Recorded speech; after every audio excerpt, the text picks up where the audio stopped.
Bonjour à tous, bienvenue sur le podcast de l'âge d'or, j'espère que vous allez bien. Je m'appelle Elisabeth, je suis naturopathe hygiéniste sur la côte basque, ça fait maintenant 4 ans que j'ai mon cabinet. Et aujourd'hui je vous fais un épisode sur un super sujet, hyper glamour, mais qui va beaucoup vous intéresser, à savoir l'irrigation du côlon, autrement appelée l'hydrothérapie du côlon. Alors, il y a des gens qui appellent ça aussi des coloniques. Il y a des gens qui m'appellent, ça me fait toujours sourire en me demandant un rendez-vous pour une hydratation du côlon.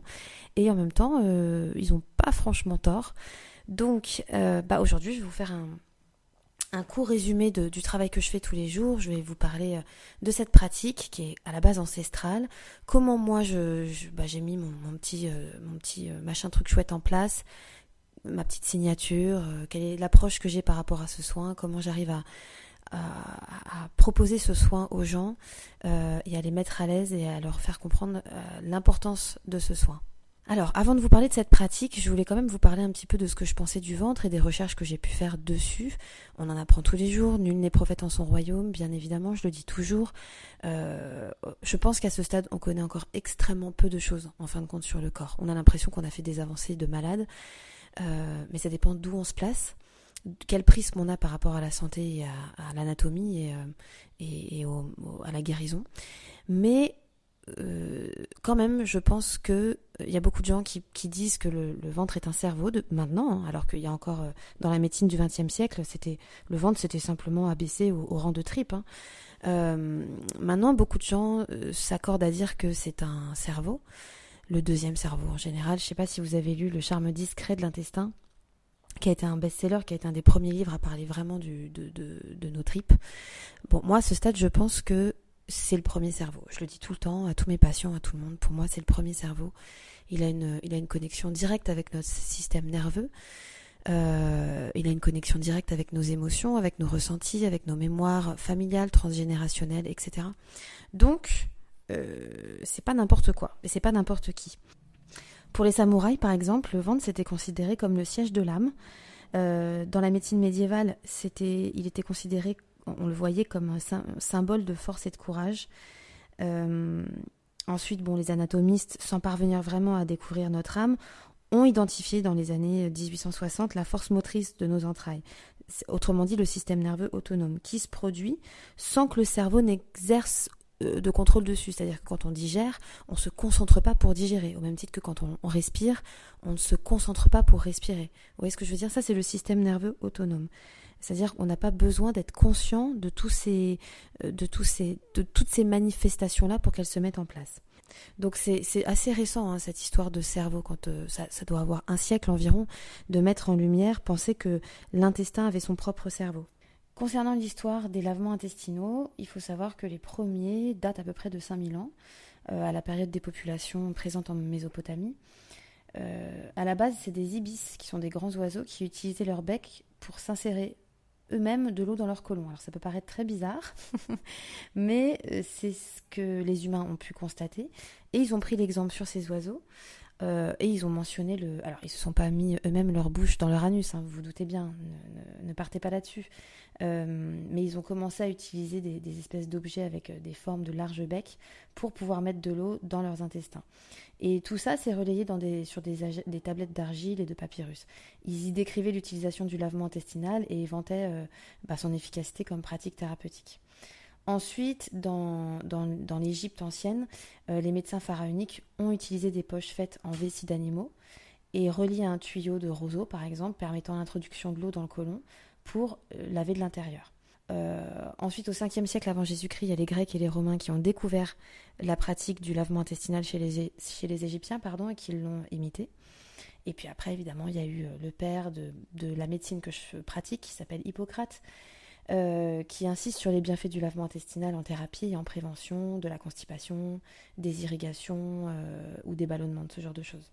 C'est-à-dire qu'en gros, à l'époque, ils avaient déjà capté que cette médication purgative qui est pratiquée soit par voie orale avec des laxatifs, soit sous forme de lavement, Elle était censée soulager le contenu digestif, stimuler les sécrétions intestinales et favoriser la dérivation des humeurs mauvaises. Je vous ai déjà parlé des humeurs, c'est ces liquides qui existent dans notre corps et qui sont bourrés de toxines liées à notre mauvaise hygiène de vie, à notre stress, à notre mauvaise alimentation, etc. On est fait d'humeur. Et la médecine humorale, la médecine que je pratique aujourd'hui, elle a toute sa place. D'autre part, je voudrais vous lire un extrait d'un manuscrit en langue araméenne, un manuscrit qui se trouve à la bibliothèque du Vatican actuellement et qui s'appelle La vie de Jésus, qui a été écrit par Jean. Alors, je cite. Ne vous imaginez pas qu'il soit suffisant que l'ange de l'eau vous embrasse extérieurement seulement. Je vous le dis en vérité, l'impureté intérieure est encore plus grande que l'impureté extérieure. Aussi, je vous le dis en vérité, souffrez que l'ange de l'eau vous baptise également à l'intérieur, afin que vous soyez libérés de tous vos péchés passés. Dès lors, vous serez devenus intérieurement aussi purs que l'écume de la rivière qui se joue dans le rayon du soleil. Pour ce faire, procurez-vous une grosse calebasse ayant une tige rampante de la longueur d'un homme, videz la calebasse de son contenu et remplissez-la avec de l'eau de la rivière que le soleil a réchauffée. Suspendez la calebasse à la branche d'un arbre, agenouillez-vous sur le sol devant l'ange de l'eau et souffrez que l'extrémité de la tige de la calebasse pénètre dans votre postérieur afin que l'eau puisse s'écouler par toutes vos entrailles. Puis restez à genoux sur le sol devant l'ange de l'eau et priez le Dieu de vie qu'il vous pardonne de tous vos péchés passés et demandez à l'ange de l'eau de libérer votre corps de toutes ses souillures et de toutes ses maladies. Alors laissez l'eau s'écouler de votre corps en sorte qu'avec elle soit éliminé de votre intérieur tout ce qui procède de Satan, tout ce qui est impur et malodorant. Je pense que il n'y a rien à rajouter. Bon, c'est un peu marrant de dire ça parce qu'on se dit putain, c'est comme quoi on n'a vraiment rien inventé. Et ça me fait toujours rire parce souvent il y a des patients qui me disent mais ça fait combien de temps que ça existe et pourquoi c'est pas assez connu et patati. En fait, les gens ont l'impression que c'est une trouvaille là qui date de 10 ou 15 ans alors qu'en fait historiquement ça remonte c'est extrêmement vieux quoi. Pour vous donner d'autres infos historiquement parlant, au XVIe siècle, il y a un médecin qui s'appelait Ambroise Paré qui est le premier médecin à décrire précisément l'irrigation du côlon et à le distinguer du simple lavement en expliquant bien que c'est un nettoyage doux mais plus en profondeur. Ensuite, au début du XXe siècle, il y a un médecin nutritionniste qui s'appelait Kellogg aux USA. Alors, est-ce que c'est le mec qui a inventé les Kellogg's ? Je n'espère pas. Qui publie une approche très explicite de l'hydrothérapie du côlon, tandis que le docteur Broch en Allemagne, il met au point l'entérocleaner qui est en fait un peu l'ancêtre de l'appareil d'hydrothérapie que j'ai au cabinet. Bon, évidemment, depuis, aussi bien aux États-Unis qu'en Europe, les médecins démontrent quand même que le gros intestin peut être la cause de très nombreuses pathologies. Il y a un naturopathe américain qui s'appelle Victor Earl Irons, qui est décédé en 1993, qui était un spécialiste des problèmes intestinaux. Il a beaucoup contribué à développer cette technique aux États-Unis et lui, il est décédé à 98 ans. Pendant 45 ans, il a expliqué au cours de nombreuses conférences et des séminaires à travers le monde l'importance de l'hygiène intestinale et la manière de soulager et d'éliminer les troubles intestinaux grâce à de nombreuses séances d'irrigation colonique rapprochées et renouvelées fréquemment. Et c'est vrai que la plupart des gens ont tendance à penser que l'irrigation, elle est faite uniquement pour les problèmes de constipation. Bien sûr, c'est la première chose à faire quand on a des problèmes de constipation. Mais on sait, nous naturopathes, que la maladie commence avant tout dans l'intestin. L'intestin, c'est un des 5 émonctoires qui existent, un des 5 ou 4 émonctoires. Hein. Ça dépend chez l'homme ou chez la femme. Chez la femme, il y en a un de plus. Mais bien entendu que la maladie commence avant tout dans l'intestin, puisque c'est un cerveau qui garde énormément de choses, et pas uniquement la nourriture toxinée, mais aussi vos états de stress, vos mémoires, vos souvenirs douloureux, les antibiotiques que vous avez pris quand vous étiez petit, les vaccins, tout un tas de... Enfin, c'est énorme, on pourrait même pas le quantifier en fait. Plus tard encore, il y a eu le docteur Kousmine, qui est un médecin suisse très connu qui préconisait dans toutes les maladies graves 21 jours consécutifs de lavement auxquels elle a ajouté une hydrothérapie du côlon par semaine lorsqu'elle en a connu l'existence. Elle conseillait aussi les nettoyages intestinaux chez toute personne saine qui allait bien, en hygiène de vie, en prévention de la maladie. Il y a même le docteur Bach, que vous connaissez forcément, puisqu'il a écrit un livre qui s'appelle La guérison par les fleurs de Bach, qui soulignait aussi l'importance d'une très bonne hygiène intestinale. Donc c'est intéressant de se rendre compte qu'il y avait quand même beaucoup de médecins qui parlait de ça. Et puis avec l'arrivée de la médecine conventionnelle qu'on connaît aujourd'hui, ça a été complètement mis de côté et balayé au profit des médicaments. Alors, je voudrais vraiment vous donner la définition exacte de douche rectale ou lavement, irrigation du côlon et purge. Parce que c'est 3 choses différentes et souvent les gens confondent un petit peu et c'est normal. La douche rectale ou le lavement, c'est l'introduction d'une quantité d'eau dans le rectum par gravité. C'est-à-dire que vous achetez un boc de lavement sur Amazon à 10 ou 15 euros.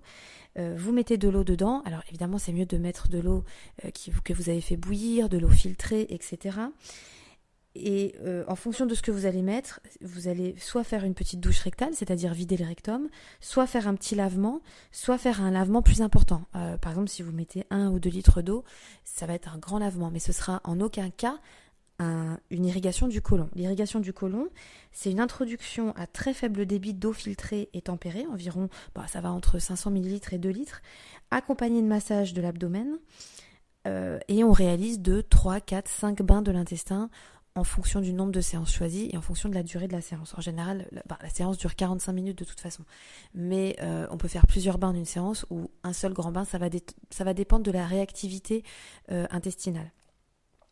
Et il y a aussi la purge qui est une ingestion d'une solution salée ou ionique par rétention d'eau dans la lumière intestinale. C'est-à-dire que par exemple, vous allez prendre des sels par la bouche, des sels, du sodium, du potassium, qui augmentent la présence d'eau dans le côlon. Et donc l'hydratation des selles. Ça, c'est pas forcément bien, il y a un inconvénient parce qu'il y a quand même un passage partiel du sel dans le sang avec un risque d'augmentation de la pression artérielle. Il y a aussi des purges au chlorure de magnésium, c'est celle qui m'arrive de faire ou de recommander à des patients, qui va provoquer un appel d'eau par effet osmotique. Et la petite quantité de magnésium absorbée, elle est éliminée par les reins. Il y a aussi d'autres dérivés naturels comme le séné, la rhubarbe, l'écorce de bourdaine en tisane, évidemment l'huile de ricin, etc., qui va augmenter les mouvements péristaltiques. En fait, c'est comme si votre intestin, c'était un serpent qui avançait tout doucement. C'est ça, les selles dans l'intestin, vous pouvez comparer ça à un serpent qui avance tout doucement. Et ça va se transformer dans le côlon en bol fécal, hyper fluide. Ça va en fait vous donner une espèce de diarrhée qui va éliminer un maximum de choses. Mais encore une fois, la purge n'a rien à voir avec l'irrigation du côlon. Là où l'irrigation du côlon elle est plus intéressante que le lavement à la maison, c'est qu'il va vraiment aller chercher en profondeur et en douceur, au bout de plusieurs séances, toutes les adhérences qu'il y a sur la paroi intestinale. Le lavement à la maison, il va permettre l'évacuation des matières à peu près sur 30 cm sur le côlon en partant du côlon descendant, c'est-à-dire que la fin de votre côlon. Alors que le côlon en lui-même, il fait 1,60 m en moyenne. Donc, pour éliminer et nettoyer le côlon en entier, il faut vraiment pratiquer des hydrothérapies du côlon. Le lavement à la maison, il va être très indiqué chez les personnes pour qui les hydrothérapies vont être contre-indiquées, par exemple chez les femmes enceintes et les enfants. Alors évidemment, aujourd'hui, les indications pour pratiquer l'hydrothérapie du côlon, elles sont infinies. Je vais vous faire une liste qui ne sera pas exhaustive, mais c'est pour vous montrer à quel point le côlon, il peut être traité dans un maximum de cas, à savoir l'alcoolisme, les allergies, l'arthrite, l'arthrose, l'asthme, les maux de dos, la mauvaise haleine, les ballonnements, la langue chargée, les colites, la constipation, les dégâts causés par la nicotine et les autres facteurs environnementaux, les vaccins, la fatigue, les gaz, la migraine, l'hypertension, l'indigestion, l'insomnie, les problèmes articulaires, l'insuffisance hépatique, la perte de concentration, les troubles mentaux, l'infestation parasitaire, les infections, l'arthrite rhumatoïde, congestion des sinus, problèmes de peau. Évidemment, il y a aussi Alzheimer, Parkinson. Moi, je traite beaucoup aussi pour les endométrioses, les problèmes d'infertilité.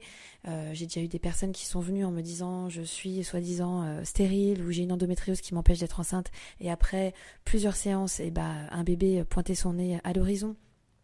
Alors, est-ce que moi je pense que l'hydrothérapie a son mot à dire là-dedans. Après, il y aura toujours des détracteurs pour dire oui, c'est un miracle, oui, ok, pensez ce que vous voulez, peu importe. L'important, c'est que la personne se sente mieux, c'est tout ce qui importe au final. Alors moi, il faut savoir que j'ai passé une certification pour faire ce travail-là. J'avais déjà des grandes notions d'anatomie. En général, ce sont des naturopathes ou des infirmiers ou des médecins qui pratiquent l'hydrothérapie du côlon. Il y a aucun diplôme qui sont exigés pour opérer avec un appareillage d'irrigation du côlon. Il y a beaucoup de praticiens qui dépeignent le gros intestin comme une espèce de système de traitement des eaux usées et qui deviendrait une fosse septique. Il y en a d'autres qui font état, plutôt des gens comme moi, qui font état que les excréments qui s'accumulent sur les parois intestinales pendant des années finissent par bloquer la digestion et l'assimilation des nutriments. C'est sûr qu'il y a beaucoup de détracteurs à l'heure actuelle. Moi, je lis beaucoup d'articles qui me font froid dans le dos sur Internet. J'entends des choses incroyables. Mais je peux vous assurer que la plupart des gens qui critiquent l'irrigation du côlon ne sont jamais passés par l'irrigation du côlon, n'en ont jamais fait. Souvent, ils ont été formés et formatés dans un autre courant de pensée, notamment celui de la médecine symptomatique. J'ai même eu des gens qui m'ont dit oui, est-ce que c'est pas dangereux, il paraît que la canule peut perforer l'intestin. Enfin, j'ai déjà eu un médecin d'ailleurs qui m'a dit ça en me traitant de malade parce que je faisais ce métier-là. Croyez-moi, j'ai posté une vidéo une petite vidéo sur Instagram, Naturo dans la peau 64, de la canule. Pour arriver à vous perforer l'intestin avec une canule en olive, faut y aller. Mais faut y aller vénère, quoi. Et je pense même que si j'y allais vénère, je me prendrais une grosse patate dans les dents qui me ferait tomber dans les pommes et qui me donnerait même pas le temps de perforer quoi que ce soit, quoi. Donc n'écoutez pas le chant des sirènes. Moi je fais partie de ceux qui pensent qu'il faut tester les choses en fait avant de les critiquer, on ne sait pas. Beaucoup de gens sont rentrés dans mon cabinet en me disant qu'ils avaient peur, qu'ils étaient qu'ils flippaient totalement, qu'ils n'avaient plus d'espoir concernant leur état, etc. Et puis en sortant du cabinet me dire mais pourquoi j'ai pas connu ça plus tôt ? Mais comment j'ai fait pour passer toutes ces années avec un ventre pareil ? Donc encore une fois, ne lisez pas les détracteurs sur Internet parce que ce sont bien souvent des gens qui travaillent pour l'industrie pharmaceutique et médicale et qui voient bien que l'hydrothérapie fait énormément de bien et que quand on fait des séances d'irrigation du côlon, on prend plus de médicaments, on prend plus de suppositoires, on prend plus de laxatifs parce qu'on retrouve un transit. Souvent, moi en tant que naturopathe, je change beaucoup aussi l'hygiène alimentaire et nerveuse des gens, c'est-à-dire que je me contente pas juste de dire bonjour, allez hop, déshabillez-vous, on fait une irrigation et merci, au revoir. Je m'intéresse à la vie des gens pour comprendre pourquoi ils en sont arrivés là et comment faire pour que leur état ne revienne pas et qu'ils arrivent à maintenir un transit et une hygiène de vie au top pour leur santé. Après, en cabinet, la pratique offre une sécurité et une efficacité avec très peu d'effets latéraux, même à long terme, sans pour autant connaître la fréquence et sans pour autant étudier la qualité de vie des patients. C'est vrai qu'il y a certains hydrothérapeutes qui, en fait, font remplir un court questionnaire à leurs patients et puis voilà, c'est parti, quoi.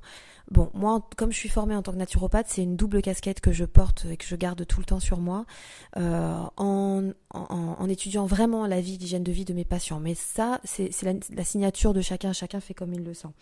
Les effets, évidemment, il y a des effets hyper positifs parce qu'il y a un massage abdominal chez les patients et les bienfaits ont été mis en évidence. Moi, j'ai beaucoup de patients qui me disent régulièrement « Oh là là, qu'est-ce que ça me fait du bien ce massage quand vous tapotez, quand vous glissez les mains, quand vous appuyez sur tel ou tel plexus. » J'ai eu aussi des patients qui me disaient que certains hydrothérapeutes ne font pas le massage, c'est-à-dire qu'ils se contentent juste de mettre de l'eau et ils attendent à côté ou alors ils se barrent dans la pièce d'à côté. Alors ça, pour moi, c'est du charlatanisme. Je comprends pas comment on peut pas rester à côté des patients et leur parler et les rassurer et leur masser le ventre. Mais voilà, et j'insiste vraiment pour que vous captiez bien que la plupart des études contre l'hydrothérapie du côlon sont des articles en fait, c'est souvent des articles de physiopathologie clinique démontrant l'ineptie de nombreuses allégations santé vantées par les praticiens qui, bien souvent, n'ont pas été formés à l'hydrothérapie du côlon. Alors maintenant, on va parler du protocole. En termes de fréquence, en première démarche d'hygiène ou pour accompagner une détoxination, c'est bien de faire 3 séances espacées, environ de 2 jours à 1 semaine. Moi, j'aime bien faire 3 séances avec la personne sur 1 semaine, même pas 10 jours, en fonction des emplois du temps de chacun. Des fois, c'est 1 séance par semaine, donc ça fait 3 séances sur le mois. C'est plutôt pas mal. Et ensuite, en entretien, on va faire 1 à 2 séances par année. Ça va dépendre du changement de saison, de la date anniversaire, des périodes de stress, de l'humeur dépressive, d'un choc émotionnel qui peut vous arriver, d'une prise de poids, de fatigue, etc. Mais souvent, je dis aux gens, écoutez-vous, ne revenez pas à date anniversaire si tout va très bien. Par contre, si dans 4 mois, il vous arrive un truc et que vous n'allez plus à la salle pendant 4 jours, là, vous venez me voir à ce moment-là. En cas de certains dysfonctionnements, je vais adapter la fréquence. Par exemple, pour la constipation, je vais en faire 2 rapprochées, puis 1 par mois. Pour la colopathie, ça va être 2 rapprochées, puis à chaque menace de crise. Par exemple, pour les gens qui ont des maladies auto-immunitaires ou des cancers, on va en faire une toutes les 2-3 semaines, ça marche très bien. En complément évidemment de plein d'autres thérapies. Hein. Je n'ai jamais dit que l'irrigation du côlon soignait un cancer. Hein. Ne me faites pas dire ce que je n'ai pas dit. Mais ça va énormément aider à la détoxination. Mais derrière, si vous avez un psychothérapeute, un ostéopathe, un médecin qui vous suit, en fait, comme je dis toujours à mes patients, on doit être une petite armée de thérapeutes, une boîte à outils. Voilà, c'est vraiment comme ça que je vois les choses. Alors, après, dans mon cabinet, comment ça se passe ? Moi, je fais toujours un entretien au téléphone avec les gens. Alors, parfois, des gens m'appellent et veulent beaucoup d'informations, donc je prends 15-20 minutes, des fois plus, pour leur raconter un petit peu comment ça se passe, pour les rassurer, etc. Puis, il y en a d'autres qui sont déjà venus ou qui sont complètement sûrs de cette technique et donc qui veulent tout de suite un rendez-vous sans savoir comment ça va se passer, comment ils vont être, comment moi... Non, ils me font confiance dès le départ. Quasiment tous mes patients font les 3 séances. C'est extrêmement rare que je reçoive au cabinet quelqu'un qui me dit une seule séance, merci, au revoir. Parce que, en fait, entre 2 séances, le corps va en redemander, entre guillemets. Le seul effet secondaire que vous risquez d'avoir, enfin je dirais 2, il y a 2 effets secondaires que vous risquez d'avoir après une séance d'irrigation du côlon. Le premier, c'est des gaz. C'est des gaz parce que le ventre, après une séance, va continuer de travailler, va continuer de décrocher des adhérences et donc ça va se manifester par des gaz. Donc souvent les gens me rappellent en disant oui, je vous confirme, c'est bien qu'on fasse la 2e séance parce que j'ai beaucoup de gaz. Bon, et il y a aussi de la fatigue. Quelqu'un qui vient dans mon cabinet, moi par exemple, je garde la première séance dure 1h30. Le soin d'hydrothérapie du côlon dure 45 minutes, c'est toujours la même durée, mais je garde les gens pour un entretien. Je veux que les gens soient à l'aise avec moi, se sentent bien dans mon cabinet, prennent confiance.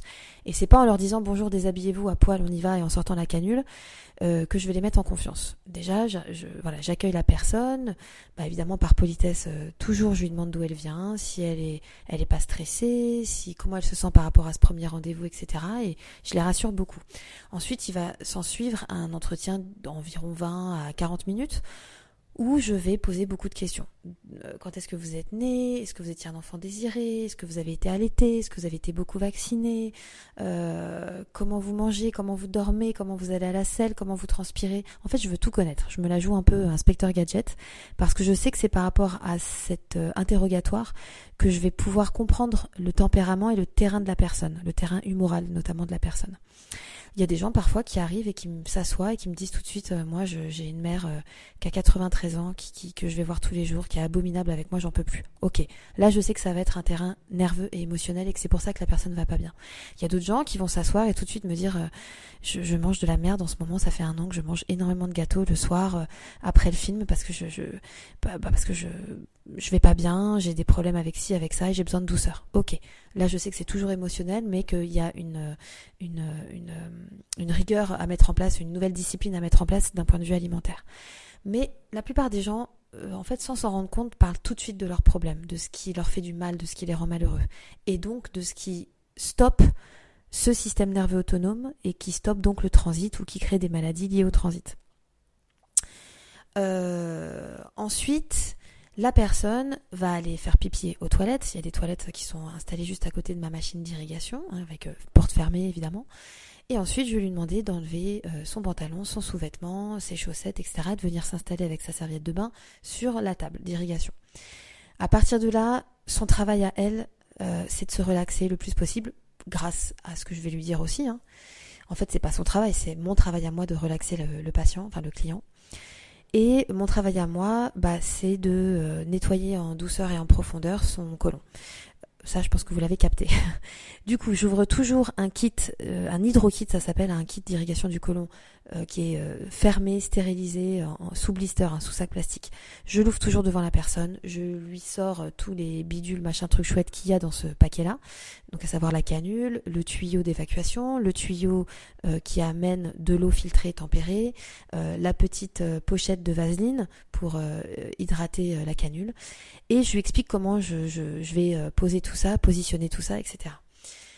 À partir de là, la personne, elle commence un petit peu souvent à flipper. Alors, il y a des gens qui me disent non, mais je suis totalement prêt, je vous fais confiance, pas besoin de m'expliquer. Puis, il y en a d'autres qui ont besoin vraiment de ces explications-là et je les comprends. Et puis là, le plus gros du travail arrive parce que je vais évidemment poser cette canule. Alors la canule, elle est en forme d'olive, donc elle n'est pas du tout pointue au bout, hein. Elle est arrondie. Elle fait le diamètre, je dirais, d'une selle normale. Souvent les gens regardent ça en me disant mais mon Dieu, mais c'est énorme. Mais je dis mais non, c'est même pas le diamètre d'une selle normale que vous faites, hein. Bon, je dis pas ça aux gens constipés puisqu'évidemment ils n'ont pas de selle. Mais vous voyez ce que je veux dire. C'est évidemment, je dirais que c'est large 2 ou 3 fois comme un suppositoire. Mais il y a de la vaseline et je vais poser la canule à la moitié de sa longueur dans l'ampoule rectale avec de la vaseline. Ça ne fait pas mal, c'est indolore, c'est inodore et ensuite je viens bloquer cette canule avec un sac plastique sous les fesses qui va faire que la personne elle peut tousser, éternuer, exploser de rire, la canule ne va pas se barrer. C'est très rare en fait ça ne m'est jamais arrivé qu'une canule s'en aille. Après il peut y avoir des débordements. Quelqu'un qui n'a pas fait de selle depuis 4 semaines, je vais lui mettre un peu d'eau, je vais masser aux bons endroits sur les bons plexus qui vont créer en fait une action réflexe d'évacuation. C'est clair qu'à ce moment-là, il peut avoir 1 ou 2 accidents, mais ce n'est pas grave, hein. Comme je dis toujours à mes patients, moi je suis sponsorisée par Eau de Javel. C'est pas leur problème. C'est-à-dire que si vous faites une irrigation du côlon et que pour une raison qui ne m'appartient pas, qui appartient en fait à votre corps, ça déborde un peu. Ce qui arrive encore une fois, je le dis très rarement. Mais si ça déborde parce que la personne panique trop, il y a 3-4 gouttes qui vont sortir en dehors de la canule, entre la canule et l'anus, en vrai, pour être tout à fait honnête. C'est pas grave, on se calme, je mets la machine en pause, je mets un gant, je retire la canule, la personne part aux toilettes. Souvent la personne est très gênée, mais je lui dis quand vous allez revenir, tout sera nettoyé, ça sentira bon, il n'y aura pas de problème. Et la personne revient, on repose une canule et on repart. Donc il faut vraiment partir du principe que les hydrothérapeutes c'est comme des chirurgiens, des gynécos, des sages-femmes. Oui, on va voir votre corps. Oui, on va voir votre anus. Bon, ok, je suis probablement la nana qui a vu le plus d'anus de toute la France. Probablement. Bon, mais on s'en fout. Enfin, moi je m'en fous, mais royal quoi. J'ai vraiment, ma vision du corps elle a complètement changé. Depuis que je fais ce métier-là. C'est-à-dire que je ne peux pas... Des fois, il y a des patients qui reviennent et je me souviens même pas de leur corps, je me souviens pas de leur tatouage, je me souviens pas de ce qu'ils m'avaient raconté sur qu'ils avaient des hémorroïdes ou je sais pas quoi. En fait, je m'en fous.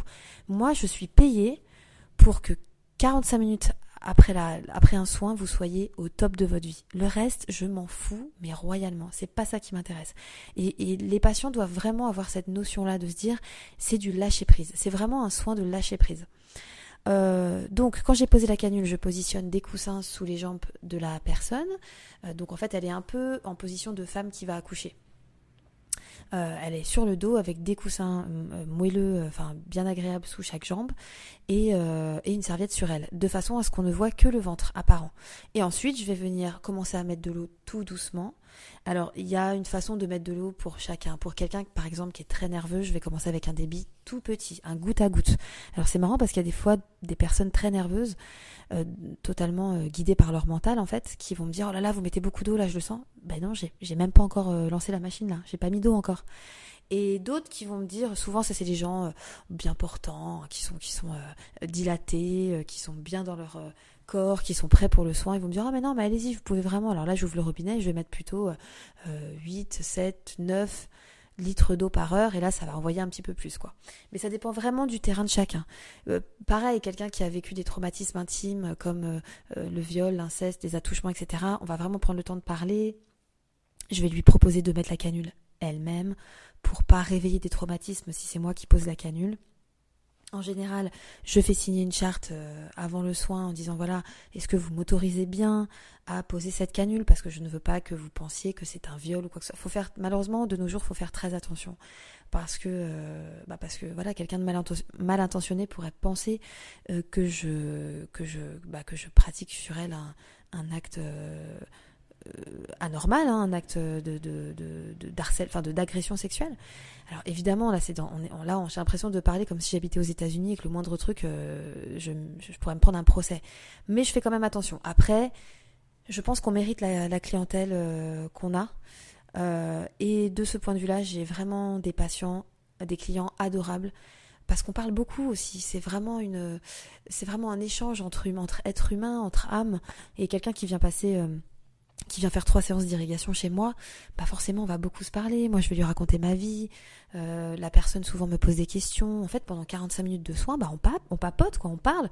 Alors des fois je mets de la musique, des fois je mets des méditations, des relaxations, ça dépend ce que la personne va avoir envie d'écouter. Mais j'ai vraiment fait ce soin enfin c'est un soin qui me ressemble en fait, parce que vous verrez que si vous venez chez moi, je porte pas nécessairement de blouse, je suis pas un médecin, voilà, je m'attache les cheveux, je me lave les mains toujours avant, après le soin, devant la personne, je veille à ce que le cabinet soit ultra propre, j'ouvre l'hydrokit devant le patient, enfin voilà, il y a des gestes comme ça de base qui me semblent complètement logiques, de bon sens, mais des fois il y a aussi les aléas du direct et de la vie qui font que parfois on va parler de choses, des fois mon téléphone va sonner, des fois je vais bâiller parce que j'ai passé une nuit compliquée, mais voilà, il y a tout ça pour vous dire qu'il y a un échange humain qui se met en place, et les gens adorent ça parce qu'ils se sentent pas jugés. Ils sont pas en face d'un thérapeute qui les regarde de haut et qui sait tout sur tout et qui est né avant leur grand-mère, quoi, vous voyez. Voilà, moi ça compte beaucoup pour moi, ce genre de cette façon de faire. Et puis à la fin du soin, qui a duré 45 minutes, j'enlève la canule évidemment. Et j'explique à la personne qu'il faut qu'elle aille aux toilettes parce qu'en retrouvant la gravité, elle aura forcément envie de continuer à se vider et à détoxiner. Et là, en général, je quitte le cabinet parce que je veux que la personne se sente à l'aise. Je veux pas qu'elle se dise « Oh là là, Elisabeth est à côté sur son bureau, elle entend tout ce que je fais, les gaz, les machins, enfin vous connaissez la chanson. » Donc je m'en vais, je quitte complètement le cabinet, je vais dans le couloir, la salle d'attente, et je laisse les gens 5-10 minutes vraiment être bien. Et c'est un vrai bonheur parce que je me rends compte que quand les gens ont terminé, qu'ils viennent me chercher dans le couloir, ils se sentent libérés, délivrés. En général, ils me disent d'eux-mêmes, je vais prendre une 2e séance, je vais prendre la 3e séance, des fois une 4e ou une 5e séance, ça va dépendre de la personne. Mais ce qui est agréable, c'est de voir la personne qui a retrouvé du tonus, qui a retrouvé je sais pas, qui a bonne mine, qui se sent bien, qui se sent légère. Souvent les gens me disent oh là là, je me sens léger, mais pas que du ventre, aussi de la tête, etc. Le second, je vous ai pas parlé du 2e effet secondaire, mais souvent les gens sont fatigués. Alors il y a des gens qui vont avoir une énergie débordante et qui vont aller surfer ou faire je sais pas quoi, puis d'autres ils vont être fatigués parce que au-delà en fait du soin d'irrigation, on a parlé de beaucoup de choses. Souvent les gens se mettent à pleurer, souvent on se prend dans les bras parce que des gens ils ont trop de charge mentale, de charge énergétique, ils ont besoin de lâcher prise, quoi, de lâcher, c'est les nerfs qui lâchent, quoi. Donc après ça, une grande discussion plus l'irrigation, vous doutez bien que vous sortez de là, vous êtes essorés, quoi. Donc souvent les gens ils rentrent, ils vont faire une bonne sieste, ils font une super bonne nuit, ils me renvoient un message le lendemain en disant tiens j'ai bien dormi profondément, et j'ai rêvé de ça et j'ai compris ça. Donc voilà, l'avantage de ce métier c'est qu'on se couche le soir en se disant j'ai participé au bien-être, au mieux-être de quelqu'un, et ça c'est vraiment top. Voilà, je pense que j'ai fait un tour d'horizon. Il y aura toujours des questions, il y aura toujours des interrogations, mais je pense que je vous ai fait quand même un podcast à peu près complet sur la question. N'hésitez pas à vous abonner sur mon Insta Naturo dans la peau 64. Vous pouvez bien évidemment m'écrire, m'envoyer des mails si vous avez d'autres questions, me laisser des commentaires, ça fait toujours très plaisir. Et n'hésitez pas à prendre rendez-vous avec moi ou avec un autre hydrothérapeute en vous assurant qu'il est vraiment bienveillant, qu'il a de bons avis sur Google, etc. Mais vraiment, testez ce soin. Un jour, ça deviendra un soin probablement remboursé par la Sécu, qui sera aussi logique que de se brosser les dents ou de prendre une douche le soir après le boulot. Voilà, je vous embrasse très très fort, j'espère que ce podcast vous a plu et je vous dis à bientôt. Salut.